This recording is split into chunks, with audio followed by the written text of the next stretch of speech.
BBC Sounds. Music, radio, podcasts. So the pleasure of the eyes is quite important to you. For sure, it's the first impression, you know. I feel like I have to be given instructions how to eat it. That's an extraordinary combination of tastes. It's very pleasing as you go down from the citrusy to the crab through the caviar. That must cost a small fortune on the menu. Is this part of the tasting menu? Yeah, it's part of the tasting menu. When you see all the details on the plate, etc., and all the people working for that, you understand why it will be expensive. Today, tasting menus, big kitchens, power, striving for change, and feminism. When there is a very male-dominated environment, you almost have to sort of assimilate the personality and the demeanour of a man, which is not something that probably any woman wants to do. Welcome to the Food Programme. I'm Sheila Dillon. To reach the top job in any area of life takes determination, confidence and grit, especially true if you're a woman trying to make it in an industry long dominated by men. 37% of chefs are female, says the Office for National Statistics. But look at Michelin-starred restaurants, the stars that still matter most to the hospitality business worldwide. Then the percentage is way lower. In the UK, just 8% of head chefs in Michelin-starred kitchens are female. If you've got a Michelin star and you're a woman, you're a rare being. In this programme, we're going to look at some of those rare beings, at whether their success is changing the restaurant business for a younger generation of women chefs. I think things are changing, especially female chefs of colour. This, for them, is also a thing to go, yes, it's something that we can aspire to. There is that possibility.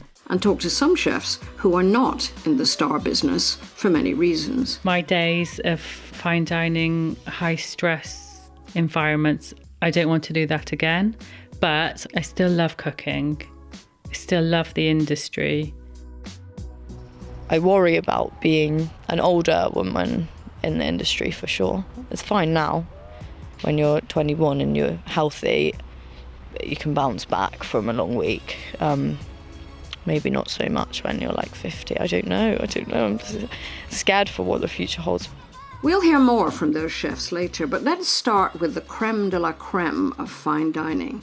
A restaurant within the Grand Connaught Hotel in London's Mayfair, with 3 Michelin stars, the top number the Guide Awards. It's been run since 2008 by French chef Hélène Darroze. Okay, nice to meet you. Very nice to meet you. She's not a household name in the UK, but her awards and accolades could fill several walls. The character Colette in the hit film Ratatouille is based on her. She has a Barbie doll named after her, part of a line of Sheroes, dolls named after inspirational women.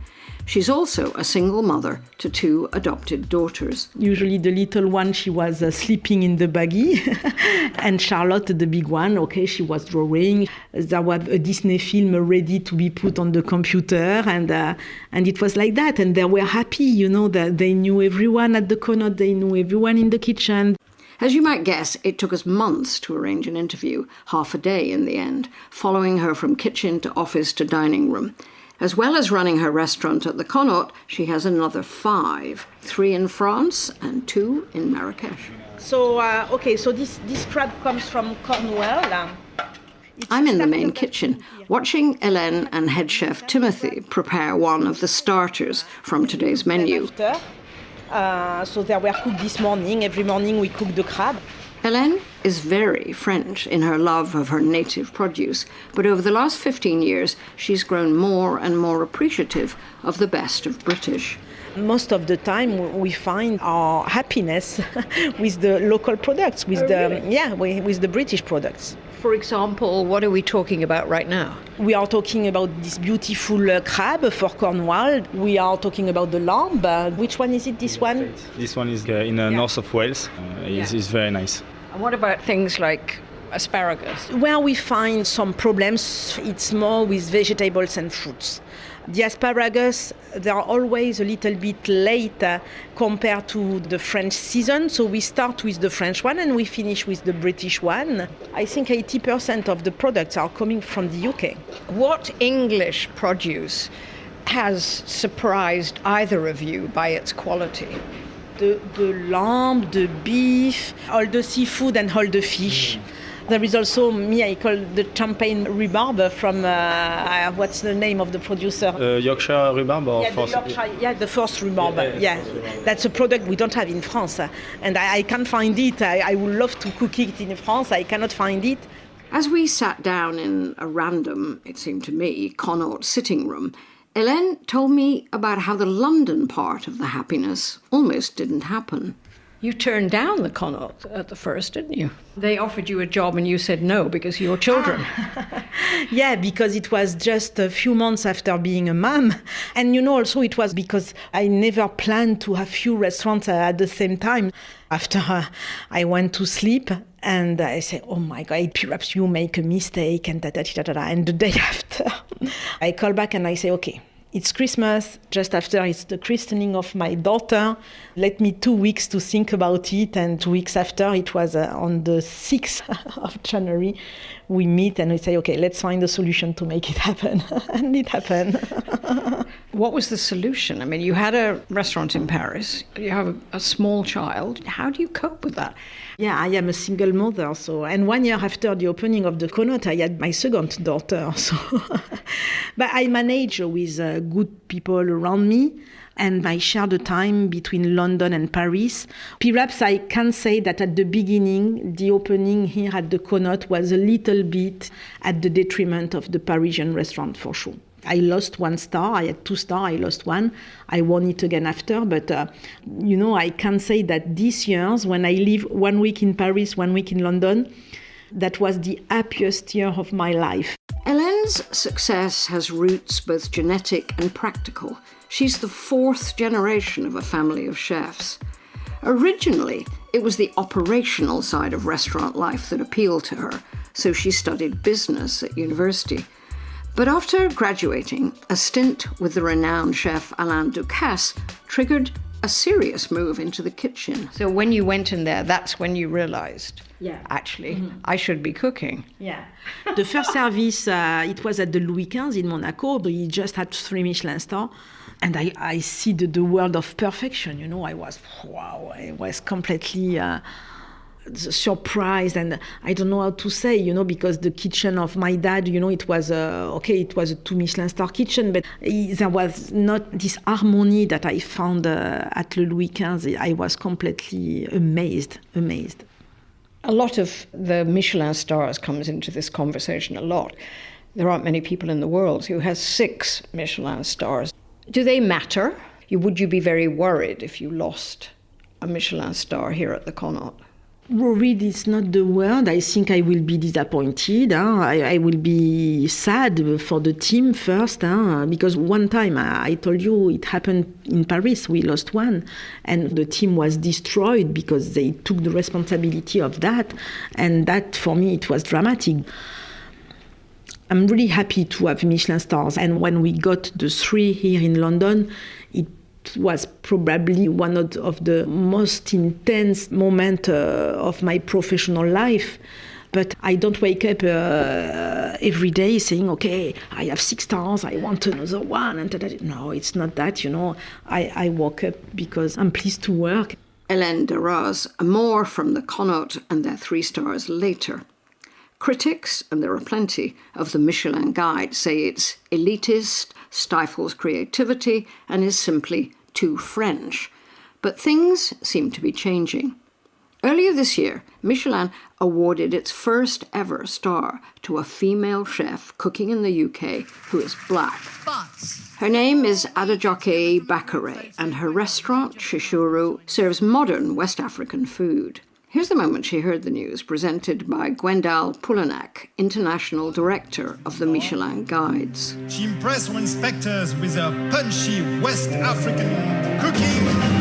Congratulations to Adejoké Bakare, Restaurant Shishuru. For me, it was so hard to comprehend, because we are doing, in my own terms, just authentic home food. For us to be recognized, it was amazing. Adejoké Bakare's story is very different from Hélène Darroze's story.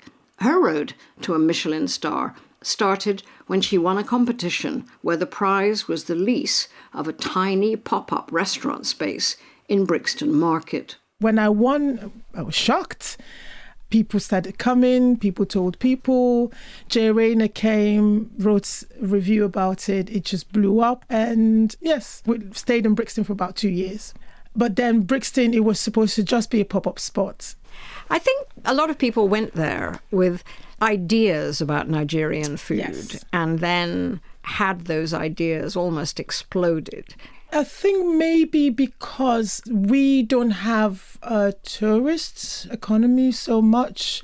And also in West Africa, every region feels their food is the best. Everybody's got their own ways of doing stuff. Every region in West Africa has their own version of egusi. So egusi is a soup. So, egusi is a soup. I mean, there's many versions of jollof rice too, isn't there? There is, and everybody claims that theirs is the best. Yeah. Maybe I would say it's like a closely guarded secret in a way. And then suddenly in Brixton Market, it became less of a secret and people really were astounded. But now you've moved to this restaurant near Broadcasting House and you have a Michelin star. Which, I mean, you could knock me over with a feather. Her big break came just 5 years ago, winning an amateur cooking competition in Brixton. But she originally came to the UK to study science at university. You came to London to study microbiology? Yeah. What happened? Life. Chishuru had always been, the ethos had been, you're coming into our house so that when they leave, they'll think we're the best hosts. And also to be able to cook the food as authentically as we can, but at the same time making it accessible to people who have no reference point to it. So just focusing on doing that and then being invited to Michelin, and it's blew you over with a feather. Blew me over with a feather, for sure. Well, as everybody, I'm sure, has commented, you're the first black woman female chef to get a Michelin star in this country. Why do you think it's taken that long? I think the institution was kind of outdated because it was meant for the French gastronomy kind of ratings that they use. And I think now they're beginning to look at other kind of cuisines. And I think this is just the beginning. I would think that people had different expectations of a tiny little pop-up in Brixton and somebody coming to London going, oh, there's a Michelin star. I'm West African. So what are you seeing in expectations? I mean, are they looking now for white tablecloths and posh silverware and fine glassware? Even in Brixton, the ethos was, it was expected that the cutlery, the crockery, everything was the very best that we had to offer. And it's still the same here, even without the Michelin. But now some people come in with the idea, the image of what a Michelin-starred restaurant, stiff, formal, which we're not. Music is loud. You get tables of people who enjoy their food a little too much and they're quite vocal about it. We're not the kind of place with stiff, jacketed people coming in. It's just you're coming here to have you guaranteed wonderful food. Unlike quite a lot of starred chefs, you didn't have a formal training. But what difference do you think that made? You haven't been to culinary college. Sometimes you learn something a certain way. It's very hard to unlearn things. I just came into it with my intuition. I was told that you have a very large collection of cookbooks, though. Were they your substitute? Possibly. I started collecting cookbooks when I was, I think, 11. Wow. It's like opening a book into another world. My very first was one by Margaret Patton, Encyclopedia of Cookery. I know. She's been on this program, of course. Looking at vol au vents, and I'm thinking, oh my God, you could do this. This was an 11-year-old me in Kaduna at that time, and just thought, yes, this is what I want to do. And my dad was my guinea pig, basically. And what did he feel about you doing a pop-up and then getting a Michelin star? At the time I grew up cooking and doing service jobs wasn't a done thing for certain class, certain families. Well, you were middle class. Yes. And for him, that you went to school and you want to cook, how is that? But for the fact that I am celebrated, he's happy. You're a single mother, yes. Yeah. I mean, a lot of the Michelin-starred chefs, women, do not have children. I mean, that's not coincidental, is it? I think it's a good thing that I'm doing food now when my daughter's all grown up, where I am doing 18-hour shifts. It can be grueling, but there was a chef that I met. She has a restaurant up in Scotland, and she's got 2 small kids. And I'm saying to her, how are you managing? You have to have a supportive partner. You cannot do it on your own. There are still far, far fewer women with Michelin stars than there are men. Yes. Do you think that will change, or is it, just going to go on like that? I hope that will change, especially female chefs of colour. This, for them, is also a thing to go, yes, it's something that we can aspire to. There is that possibility. Views are changing, things are changing, yeah. The Michelin Guide has been around for a very long time. It's an institution. Why does it matter to someone like you who's doing something so fresh and unusual to be recognised by them? I think for many chefs, it's the ultimate for them, isn't it? Even though we didn't set out to attract a star, this has given us a stamp of approval. There is value in what it is that we're doing, and to get more people interested in what we're doing. Having a star is the ultimate accolade to have. Thank you very, very much. Adejoké Bakare, chef owner of Shishuru in London's Fitzrovia. We put a little bit of pomelos. It's also mixed with rose, the flower. And we have the chives and tarragon. Tarragon is probably one of my favorite flavor and herbs. Back with Hélène Darroze in Mayfair. The morning is moving on. It's almost 11, and the kitchen seems to me almost eerily quiet and orderly. There are a few chefs working in silence behind us as we watch Hélène and head chef Timothy prepare the crab starter. So let's look around, looking at the kitchen. I saw 2 women, is that right? In total, it's a little bit more, 5 in total. Against 15 chefs, I would say. I mean, everybody must ask you this, but do women in the kitchen change the culture of the kitchen, or is the culture set by Timothy? I said, is the culture set? And Timothy went, pointing his finger at Hélène. I think we all follow Hélène philosophy. We try to keep silence and everyone is focused. So no shouting, and he just encourage people. So I think it's a more modern way to cook and to live as well. So I'm very glad to be part of that. So thank you. Well, also, I mean, we're in a kitchen that has a huge table. I mean, the people are coming in at 12 o'clock. Is that right? Today. Yes. So what sort of pressure is that? It's not a pressure because, at the end, everybody knows in the kitchen what he has to do. And as Timothy just said, I don't want one word louder than the other one. There are 2 rules in my kitchen. First, my name is Hélène, it's not chef, so they call me Hélène. And no, not at all. And the second one is that everything is calm, respectful to each other, of the work of each one. That's very important for me.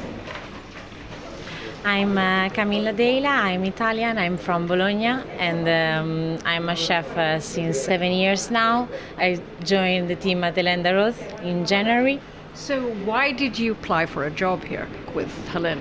Because I really admire Hélène as a female chef, and I'd love one day to get at least close of what she is now.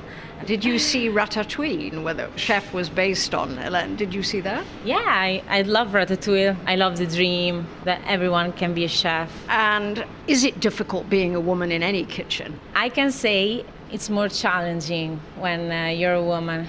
You really need to fight more for your position and for respect. But in the end, you can see the difference when a woman chef will be great she's going to be way more stronger than a man is. Yeah, because her path was definitely harder.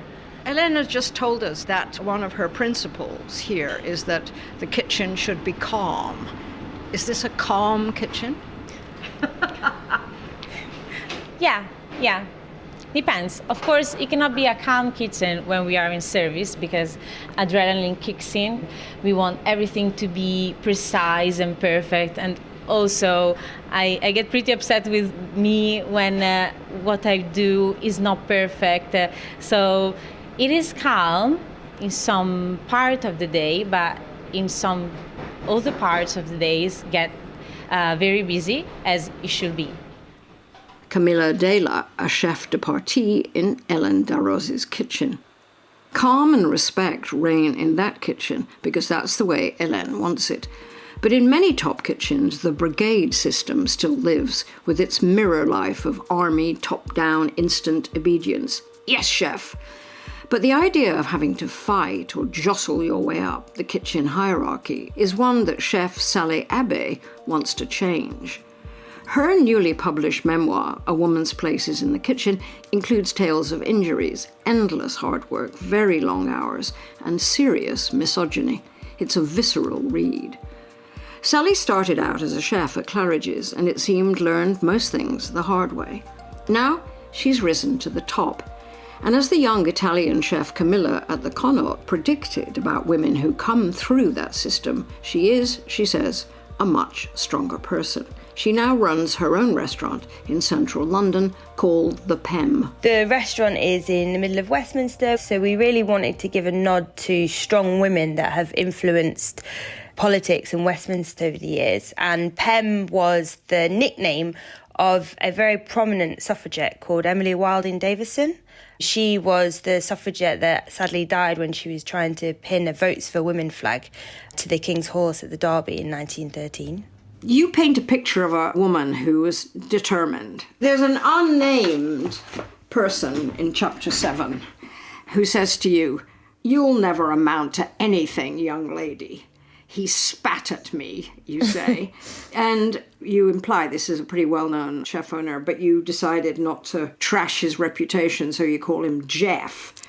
And you say, then let me tell you about the worst 4 months of my career. Yeah. And you imply that, that's still the norm in some places. Unfortunately, I think that does still happen in some kitchens. It is something that is changing, the sort of toxic narrative that comes along with working in a professional kitchen. And it is changing, but there are still kitchens, unfortunately, out there where people think that it's acceptable to behave like that, yeah. Well, behave like what? It was kind of like mind control. You were the peasants and they were the ruler, and it didn't matter how long you'd worked. Or in the book I referenced the fact that I was too scared to ask to go to the toilet. It's crazy. I used to wake up in the morning and burst into tears and be like, oh my God, I've got to go here again. And for me, it's very sad that anybody should be made to feel like that ever. My journey as a chef, I did get quite beaten down at some points. And I think when you're being told that you're no good and all of this stuff on a constant day-to-day basis, of course, it does start to sink in. And then you really do have to fight your way out of that. And I unfortunately know numerous people, and I've had strangers message me on Instagram recently to say they've left the industry as a result of this. And that's just completely heartbreaking for me. So I'm one of the lucky ones that was able to sort of fight their way and get that confidence back. And the thing that spurs me on is doing it for the next generation and just being able to say, hey, look, we can do this. We can do it in a lovely, respectful, empowering way, and we can still make really nice food. You say in the book that women in professional kitchens, not only do they have to deal with motherhood, they have to work harder to get noticed. In what way? When there is a very male-dominated environment, this is not how it is in my kitchen, luckily. Well, mostly because it's all girls, but you almost have to sort of assimilate the personality and the demeanour of a man, which is not something that probably any woman wants to do. I can go just as fast and work just as long hours and lift these heavy pots. You have to prove that you're as good as the boys, essentially. Yeah, you talk about handling stock pots, these giant things. Yeah, I got asked this question about stock pots the other day, and they said, oh, how do you handle it in your kitchen? Because my kitchen, there's 8 chefs, and it's 7 women and 1 man. And the women, they just find a way around it. They just naturally do it together. Like 2 of them will pick it up and 1 of them will pass it through the strainer or whatever it may be. And it's not a case of, oh, you're weak or this or I need to do it on my own. They just find ways and means around things. They have a little step to reach the high shelves. Like, they just get on with it, and it's just really, really nice to see. So what are the biggest barriers for women chefs getting into top restaurants? Biggest issue for women becoming chefs is the fact that women have to have babies. Unfortunately, I don't have some silver bullet answer. Luckily, my restaurant is in a hotel, which is part of Hilton, and they've got really great maternity packages, and they also allow people to come back from maternity to reduced hours or different hours. But in an independent restaurant, you are and will be needed to work evenings and weekends because that's when the rest of the country wants to go out and have dinner. Essentially, they're the busiest times. So it's difficult. I think that is one of the hardest things. Also, like, the reputation of being a chef, being these sort of horrible, toxic places. And I think that does put people off. But that's why I've written this book. And that's why I'm here to try and change it and say, hey, it doesn't have to be like that. Well, you've got Angela Hartnett trying to put in place a different system, you know, people able to work 2 or 3 days or changing shift patterns. So yeah, you can change things. I mean, I know that's not the same as running one individual restaurant. But it has to change because there's a shortage in hospitality now, isn't there? Well, yeah, exactly. You know, after the compound of Brexit coupled with COVID, and the industry's been on its knees and has been really, really struggling to recruit people. Yeah, so I think it should be one of the driving factors to change and try and make this a more approachable career for women as well, because, you know, we can cook, so I don't know why we're not in professional kitchens. What do you hope will be the impact of your book? Well, firstly, I hope that it inspires young women to get into cooking, or it inspires young chefs who may be struggling in a crappy working environment to go and find somewhere where they are respected and where they are looked after. And the other thing I do hope is that some older chefs do read it and think, you know, maybe I need to make a change here. And that would mean the most to me, you know, basically help be the change that I want to see in the industry. Chef Sally Abé, I wondered if things are changing at Hélène Darroze's kitchens here or in France. Yes and no. There is a change in the mentality, but because now even men, you know, they want flexible hours. Compare when I started, the mentality have changed a little bit for sure. But also, you know, there are models, you know, there is Angela, there is Anne-Sophie Pic, there is me probably. So we show young women that it's possible. So yes, it's possible to combine everything. We've walked through to the cold section, which is colder, right? Yeah, sure.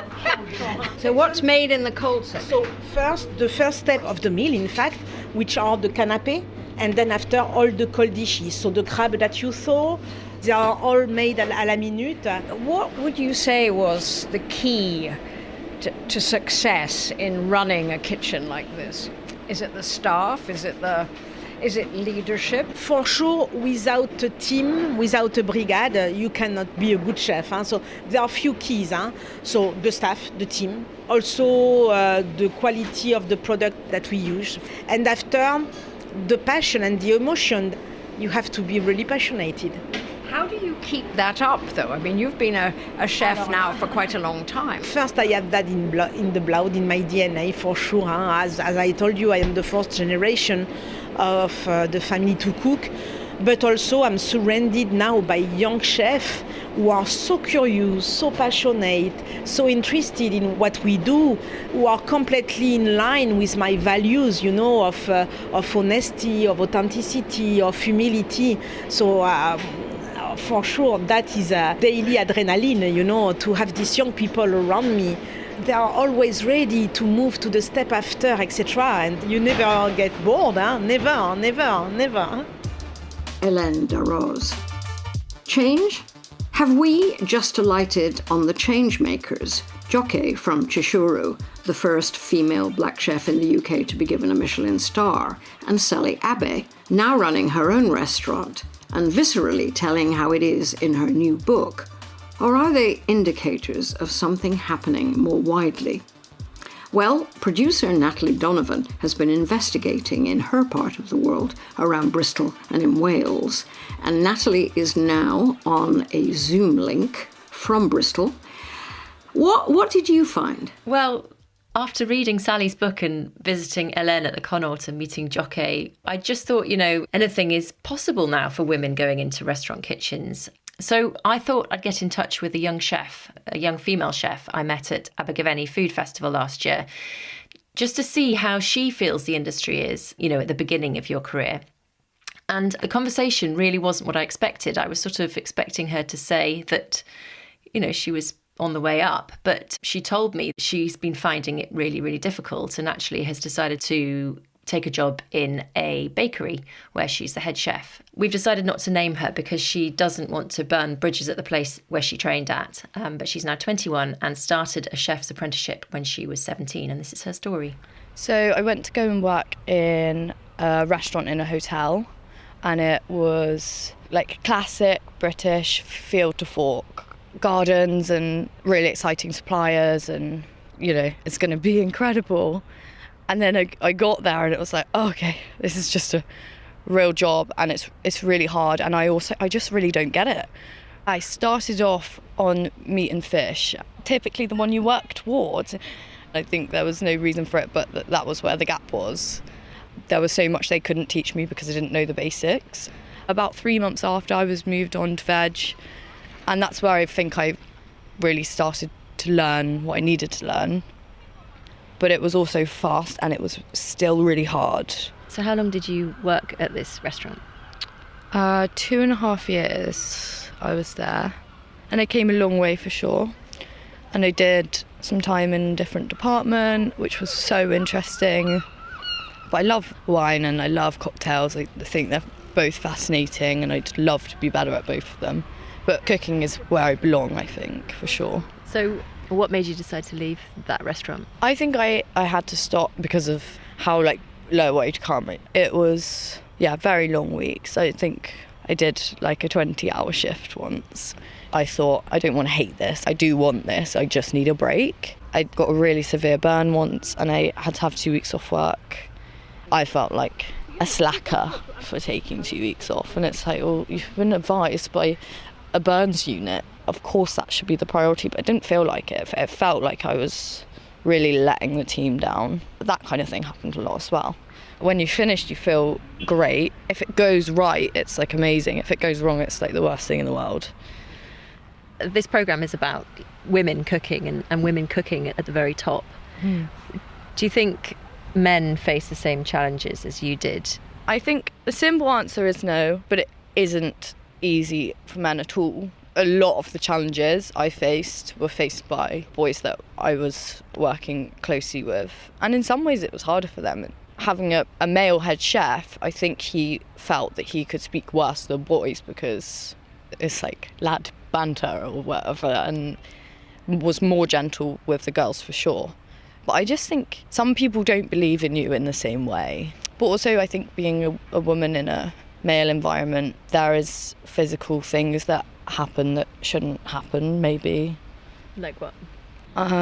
People having their aprons tugged and insinuation that you're trying to take someone's apron off, and these are adults and girls that aren't even 18, and it's just funny to everyone and it's just normal. And I don't really mind in a way. There's a part of me that isn't angry about it, but I think if I had a daughter I would be really uncomfortable. I'm sure my dad would be really uncomfortable at the thought of it. I'm sure these people's wives would be really uncomfortable. It's amazing, isn't it? Stories like that, they still astonish me. Like you, I thought she would be entering a changed world. You really have no idea what's happening in kitchens, do you? When you go out to dinner. No, I think we do know from all the TV programmes about professional kitchens that it can be shouty and it can be long hours, it can be very difficult, but you sort of expect it to be a little less awful in real life. But you talked to another chef. Another interview you want to share? Yes, this is a story from Mid Wales. It's about a restaurant in the small town of Montgomery that used to have a Michelin star until its owners decided to give it back. I went to meet chef Sarah Francis to find out why. So this is a brigade photo from the waterside, which you have every year. So this is Michel Roux, Senior in the centre. Yeah.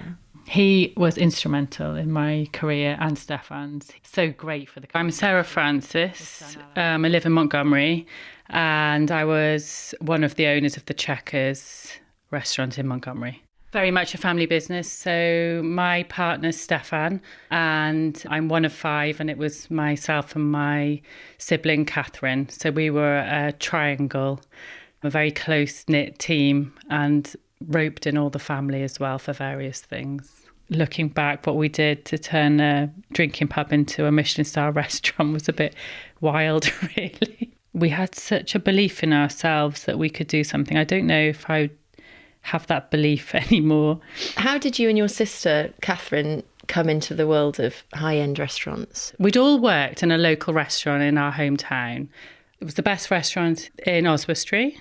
From then, I just knew, doing my A-levels, that my heart was in the kitchen. I would go to bed with recipe books, which sounds quite sad now, but I still do that, actually.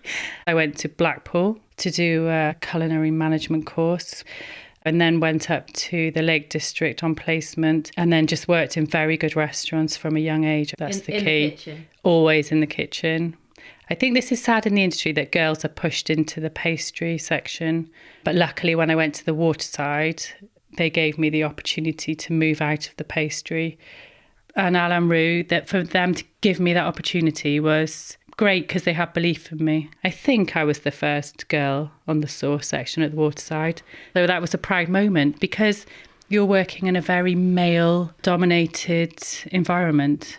But, you know, if you're a girl in the kitchen and you love that, you'll just thrive. And I think some women thrive in that environment, and I was one of them. I loved it from being a teenager, and I would, when my sister was off on maternity leave and I had to go in the front of house. This was at the Checkers? This was at the Checkers, yeah. I couldn't wait to get back in the kitchen. We opened in March 2011 and the guide came out in October, so that was a quick turnaround. But yeah, it's hard work, years of hard work and graft behind that star. The restaurant in the little border town of Montgomery kept its star then for 8 years. When we opened the Checkers, Stefan and I had one daughter. By the time we handed the star back, Stefan and I had 3 children and Catherine had 2. So 5 very young children. And we wanted to regain a bit of family life, I think. So I phoned up the guide and said that we're restructuring, we're moving to a daytime operation. Stefan already had a position, he would be working away, and it wasn't a decision that we took lightly, and we were very grateful for what they'd done for our business. Yeah, so it was a massive decision, but it's not one we regret. It's crazy really, because if we'd stayed open at the Checkers, I could have had 2 great waitresses and maybe a waiter with Fab. With the children, this sounds awful actually, but we have tried to steer our children away from hospitality. You either love it or you don't. I still love it, but you've got to have that passion if you want to succeed, because it consumes you, I think, sometimes. If you're looking to go into this industry, always work in the best place you can find. Don't settle for mediocrity. When you're training in your early years, go for the best place. You're a sponge and you can pick up so much. Don't waste your time in mediocre places. Push yourself and go for the very best, I think, because that knowledge that you gain in those early years will stand you in good stead, and you don't pick up bad habits. Would you open another restaurant and go for Michelin stardom again? No, I wouldn't. I think my days of fine dining, high stress environments, I don't want to do that again. But I still love cooking. I still love the industry. I'm still very much involved in the industry, but at a different culinary level. Chef Sarah Francis in Montgomery, Powys. Of course, not everyone has to aspire for these stars, and many of us can't afford to eat in these places anyway. But as we've heard, for women who do want to work at that level, change does seem to be happening slowly, depending on where you work. Slowly, yeah, it does. I mean, we've got Michelin recognising more diverse places, eateries. They brought in green stars a few years ago to show a restaurant's commitment to sustainable practices. But the question that came up, as you investigate these problems, and you think, well, what can I do as a customer? Not that, either of us ever go much to 3-star or 2-star or even 1-star Michelin places, but what can we do to help to make things a bit better? Chef Sally Abé had some thoughts on the matter. There's no rating for how good an employer a particular restaurant is, but when you go to a restaurant you can get a feeling of whether the staff are happy or not.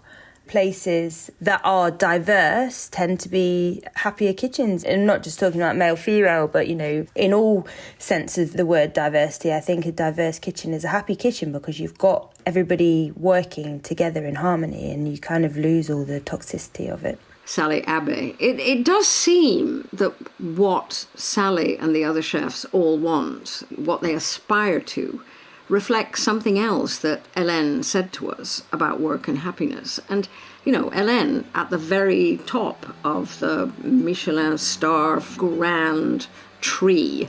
And yet she said something quite homely, didn't she? So let's have some last inspiring words from Hélène Darroze. My parents also were really hard workers, and they show me that you have to work. But you don't have to work to win money, etc. You have to work just to be, épanoui, just to be complete, just to be happy. It's not something that you have to be obliged to do. It's something that you do because you love that, And I think I can say that there is no one morning in my life that I come to work saying, oh my God, I have to work. And I'm so lucky for that, Yeah, I'm so lucky for that.